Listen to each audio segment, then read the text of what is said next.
तो कहानी की शुरुआत 1972 से होती है। इस जनरेशन में दो टाइप के लोग थे। एक तो काफी अमीर लोग और कुछ ज्यादा ही गरीब लोग।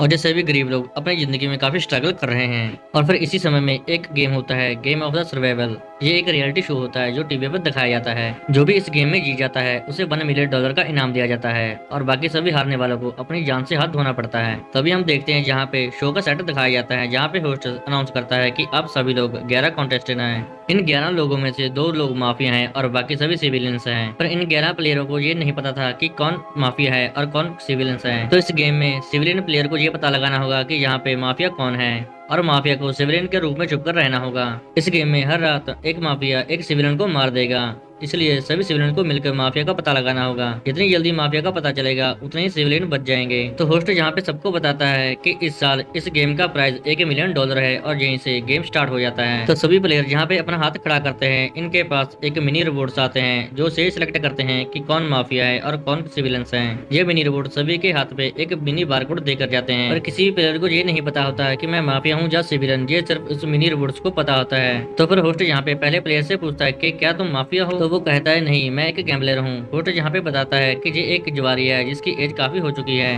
और इस बंदे ने जुआ खेल खेल कर काफी पैसा इकट्ठा कर रखा है। तो फिर इसके बाद होस्ट दूसरे नंबर प्लेयर के बारे में बताता है जिसका नाम है डिले और ये 38 साल का एक इंजीनियर है और इसे कैंसर है, इसलिए इसके पास सिर्फ 3 महीने की जिंदगी बची है और ये अपने 3 महीने की जिंदगी में इतना पैसा कमाना चाहता है कि इसकी फैमिली पूरी सिक्योर हो जाए। पर इसकी बीवी ने ये 3 महीने अपनी फैमिली के साथ बताने के लिए कहा था, पर ये इस गेम में हिस्सा लेने के लिए यहाँ पर आ गया। तो फिर इसके बाद होस्ट 3 और 4 नंबर प्लेयर के बारे में बताता है। ये दोनों जेल के कैदी हैं, ये जहाँ पर पैसा जीतने नहीं बल्कि अपनी आजादी के लिए आए थे। होस्ट इन दोनों से पूछता है क्या तुम दोनों में से कोई माफिया है? तो ये दोनों साफ साफ मना कर देते हैं। तो फिर इसके बाद 5 नंबर प्लेयर से पूछा जाता है जिसका नाम है बेल्चर और वो एक आर्मी ऑफिसर था। वो भी अपने आप को माफिया कहने से मना कर देता है। तो फिर इसके बाद अगली प्लेयर है केट। वो भी अपने आप को माफिया कहने से मना कर देती है। वो कहती है कि मैं यहाँ पर सिर्फ अपना पास्ट जानने के लिए आई हूँ। तो फिर इसके बाद लॉरा को दिखाया जाता है जो कि प्लेयर नंबर 7 है। वो बताती है कि मैं यहाँ पे अपनी पुरानी जिंदगी वापस पाने के लिए आई हूँ। तो फिर इसके बाद ग्रिल को दिखाया जाता है। वो बताता है कि वो इस गेम को जीतने के लिए एलिजिबल है, इसलिए वो इस गेम में आया है। तो फिर इसके बाद हम देखते हैं होस्ट 10 मिनट का टाइमर स्टार्ट कर देता है और वो सभी को माफिया के लिए वोट करने को कहता है। इन सब में से किसी को नहीं पता था कि वो माफिया कौन है। टाइम स्टार्ट हो चुका था। तभी मैरीन बोलती है कि मुझे लगता है कि ग्रिल ही माफिया है। तभी यहाँ पे पीटर भी बोल देता है कि मुझे भी ऐसे ही लग रहा है कि ग्रिल ही माफिया है। लेकिन तभी यहाँ पे इनके बीच में बुचर बोल पड़ता है। वो कहता है कि तुम दोनों एक दूसरे को जानते हो, इसलिए तुम लोग गेम की स्ट्रेटेजी बना रहे हो। फिर बुचर यहाँ पे मैरिन की कहानी बताता है। मैरिन 24 साल की एक डांसर थी।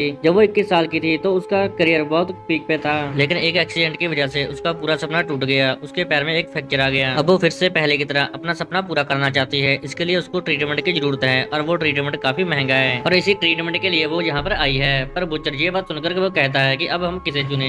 वो मरीन के खिलाफ ही वोट देता है और बाकी सब भी मरीन के खिलाफ वोट देते हैं। पर ये वोटिंग भी गलत निकलती है। वो एक कोई माफिया नहीं बल्कि एक सिविलियन है। तो फिर अब मरीन को एक वर्चुअल ड्रीम में लेके जाते हैं जहाँ पे मरीन को ऐसा फील होगा कि वो एक असली दुनिया में है। इस ड्रीम में उसे अपने डर का सामना करना होगा। अगर वो इस डर का सामना कर पाई और जिंदा रही तो ये उसके लिए अच्छा होगा। अगर वो उस सपने में मर जाती है तो उसे रियलिटी में भी मरना होगा। मरीन का डर है बिजली गिरना। वो इस दुनिया में जमीन पर दौड़ रही थी और उसके ऊपर बिजली गिर रही थी। वो उस बिजली से डरकर भाग रही थी, उससे बच रही थी। पर रियलिटी में तो मरीन अभी भी एक चेयर पर बैठी थी, पर उसे ये सब रियलिटी फील हो रहा होता है। मरीन भागते हुए एक समुद्र के किनारे पे पहुंचती है और आगे धरती खत्म हो जाती है और वहीं पे उसके ऊपर बिजली गिर जाती है, जिसकी वजह से वो वहीं पे मर जाती है और इधर रियलिटी में भी मैरीन मर जाती है। तो फिर यहाँ पे होस्ट अनाउंस करता है कि इस शो में पहली मौत हो चुकी है। तो होस्ट यहाँ पे सबको बताता है कि यहाँ पे सच में लोगों की मौत हो जाती है, लेकिन इस गेम की प्राइज मनी को देखकर लोग इस गेम को खेलने के लिए आ जाते हैं। तो फिर इसके बाद हम देखते हैं यहाँ पे विचर की बारी आती है। उसे भी एलिमिनेट किया जाता है, उसे भी उसी दुनिया में लेकर जाया जाता है। लेकिन उससे पहले वो आर्मी अफसर उससे कुछ पूछता है। वो पूछता है कि क्या तुम मरने से डरते हो? तो विचर बताता है कि नहीं, मैं मरने से नहीं डरता।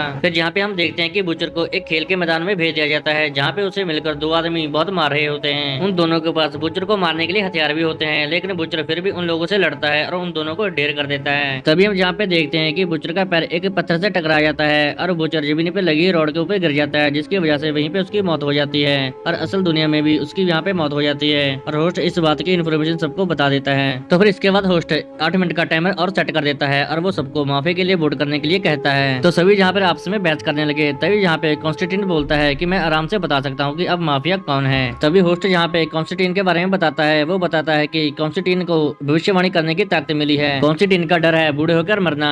तभी जहाँ पे कॉन्स्टेंटीन अपना वोट देता है। वो कहता है कि पीटर माफिया है। अब बाकी यहाँ पे सभी लोग वोट करते हैं। 3 वोट कॉन्स्टेंटीन को जाते हैं और 5 वोट पीटर को जाते हैं। पर पीटर यहाँ पे एक सिविलियन था, मतलब ये वोटिंग भी गलत निकली। तो अभी पीटर को भी उस वर्चुअल दुनिया में भेजा जाता है। तभी जहाँ पे एक आदमी पीटर से पूछता है कि तुम्हारा डर क्या है। तभी पीटर जहाँ पे बताता है कि मुझे बचपन में बुरे बुरे सपने आया करते थे और मैं उन सपनों में मर जाया करता था। अब पीटर को उसके सपने में ही भेज दिया जाता है। दरअसल वो एक समुद्र के बीचों बीच था, एक बोट के अंदर। तो पीटर यहाँ पे देखता है कि उसके आसपास काफी सारी शार्क आ चुकी हैं। वो अपनी जान बचाने के लिए एक शार्क को मार देता है। मरी हुई शार्क को देख के बाकी सभी शार्क उसको खाने के लिए उसकी तरफ बढ़ती हैं और फिर मौके का फायदा उठाकर पीटर भागकर किनारे की तरफ बढ़ता है। तभी वहाँ पे उसे उसकी गर्लफ्रेंड मैरीन दिखती है और जैसे ही पीटर उसके पास जाता है वो एक शार्क में बदल जाती है और ऐसे पीटर की भी यहाँ पे मौत हो जाती है। तभी यहाँ पे होस्ट सब लोगों को कहता है कि तुम लोगों ने 3 चॉइसेस की और सभी के सभी ये चॉइसेस गलत निकली। अभी भी वो 2 माफिया आप लोगों के बीच में ही है और आप लोगों ने उन दोनों को खोजना है। और होस्ट यहाँ पे सब लोगों को एक मौका और देता है कि वो इस माफिया को ढूंढ निकालें। तो फिर यहाँ पे होस्ट वल्चर के बारे में बताता है, जो एक मिलिट्री में ऑफिसर था और उसकी उम्र है 45 साल। पर उसकी छोटी सी गलती की वजह से मिलिट्री में सारी अफसरों की मौत होगी। फिर इसके बाद होस्ट इवान के बारे में बताता है। वो कहता है कि जब इवान ग्रेजुएट होके वापस आ रहा था, वो अपने दोस्तों के साथ पार्टी कर रहा था और वो गाड़ी में वापस आ रहा था। तभी जहाँ पे उसकी कार का एक्सीडेंट हो जाता है। इवान और उसके दोस्त को किसी ने बचा लिया था, पर उसके 2 दोस्तों की वहीं पर मौत होगी। इवान का सबसे बड़ा डर है कि जेल में ही मर जाना।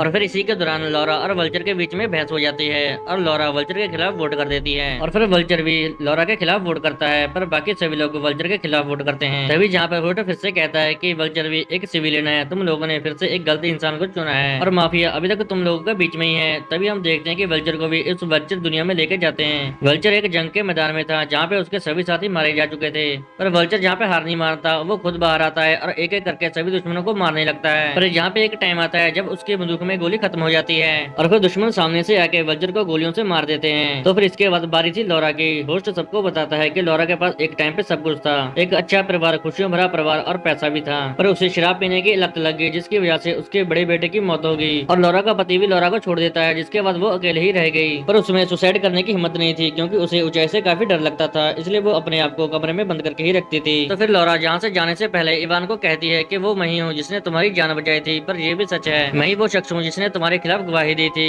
कि तुम ही ड्राइव करे थे, जिसकी वजह से उन दोनों की मौत हो गई और इसी वजह से आज तुझे जेल होगी। फिर लॉरा इवान से माफी मांगती है। फिर इसके बाद लॉरा को भी उस वर्चुअल दुनिया में भेज दिया जाता है जहाँ पे लॉरा एक जहाज में थी और वो जहाज एक तूफान की ओर बढ़ रहा था। तभी जहाँ पे प्लेन में खराबी आने लगती है, उसके आगे का हिस्सा मुड़ जाता है। तभी जहाँ पे पूरा प्लेन क्रैश हो जाता है। तभी जहाँ पे लॉरा की भी असल जिंदगी में मौत हो जाती है। फिर इसके बाद हम देखते हैं सभी लोग कॉन्स्टेंटीन को माफिया के लिए वोट करते हैं। कॉन्स्टेंटीन एक माफिया ही था। होस्ट यहाँ पे सबको बताता है कि तुम लोगों ने सही वोट किया है। अब कॉन्स्टेंटीन को भी उस वर्चुअल दुनिया में लेकर जाया जाता है। तो जहाँ पे हम देखते हैं कॉन्स्टेंटीन एक सीढ़ियाँ उतर रहा था। सीढ़ियाँ उतरते है वो अपने आप को शीशे में देखता है, जहाँ पे वो अपने आप को बूढ़ा देखता है। दरअसल कॉन्स्टेंटीन का यही डर था कि वो बूढ़ा होकर मर ना जाए। जैसे जैसे वो नीचे उतरता रहा वो और भी बूढ़ा होता रहा। धीरे धीरे उसे खांसी भी होने लगती है और बीमारी के कारण वो बूढ़ा होकर मर जाता है। तो इसके बाद हम देखते हैं अब इवान को चुना जाता है। दरअसल इवान भी एक सिविलियन था, फिर उसे भी उसकी वर्चुअल दुनिया में भेज दिया जाता है। इवान यहाँ पे अपने आप को जेल में देखता है और वो साथ में अपनी मॉम को भी देखता है। उसकी मॉम उसे मिलने आई थी। फिर इसके बाद सोल्जर उसे ले जाते हैं। सोल्जर उसका इनकाउंटर कर देते हैं, यहीं पे उसकी मौत हो जाती है। तो फिर इसके बाद होस्ट 2 मिनट का टाइम लगा के माफिया के लिए वोट करने को कहता है। होस्ट यहाँ पे बताता है कि इस गेम से शुरू होने से एक दिन पहले ग्रिल और केट इत्तेफाक से एक दूसरे को मिल गए थे और उन दोनों में अच्छी दोस्ती हो गई। और फिर बातों बातों में कैट ग्रिल को बताती है कि उसे ऊंचाई और शाम से बहुत डर लगता है और इन दोनों को भी ये पता नहीं था कि ये दोनों इत्तेफाक से इस शो में मिलेंगे।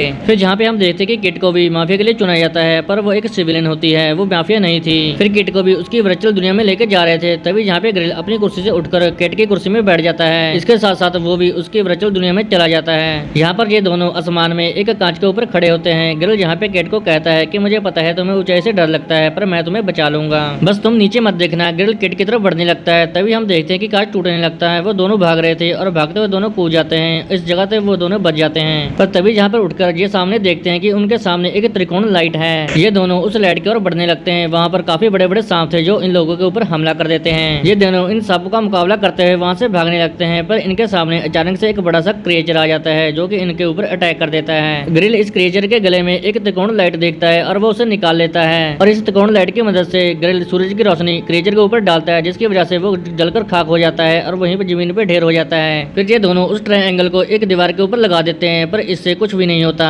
फिर इसके बाद इन दोनों को एक छोटा सा कमरा दिखाई देता है। ये दोनों उस कमरे में चले जाते हैं। किट जहाँ पे कहती है कि ये मेरा अनाथ आश्रम था, मैं हमेशा से यही जानना चाहती थी कि मुझे अनाथ आश्रम में क्यों छोड़ा गया। तो ग्रिल जहाँ पे किट को कहता है कि तुम्हें इसका सामना करना होगा।